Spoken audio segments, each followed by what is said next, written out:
Баршаңызға сәлем. Мен бүгін кішігірім аптекашкамды таныстыра кетейін гүлдерге. Аптекашка мынау аспирин, яғни аспиринді 4-ке бөліп салып қоямын дайындап, и су шашатын ыдысыма 4-тен 1 бөлігін салып шашып тұрам гүлдерге. Мынау перекис, бұл перекис гүлді жаңағы кесілген жерлеріне, сынып қалған жерлеріне обработка жасаймын, и суға қосып шашамын, и суғарамын анда-санда. Мынау карнивин яғни білесіздер, гүлді тамырлатуына жақсы. Гүлді тамырлататын кезде осы ұнтаққа батырып барып тамырлатамын.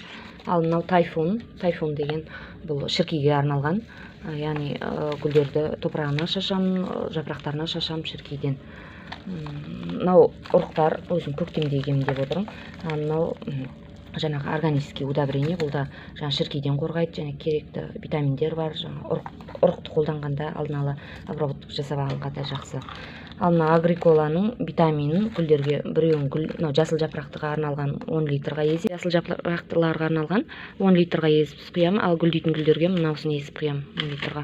Мынау антистресс ретінде және керекті удобренияның бәрі ішінде бар, органический удобрение, бұны жапырақтарына шашып тұрамын күннің көзі жоқ кезде. Ал мынау гүлдегендерге арналған, бұны да құйып тұрамын. Мужское счастье, сосын жаңағы орхидеяларға жақсы. Мыналарды айттым. Мынау марганцовка, слабый раствор марганцовкамен гүлдің тамырының ауырғанына, грибковый ауруларына, тағы басқаларға жақсы. Бұл жаңа тамырын ашқан кезде осы слабый раствор марганцовкаға салып аламын, фитоспорин сияқты. Немесе гүлдердің түбін анда-санда осы ашық розовый қылып суғарып тұрамын.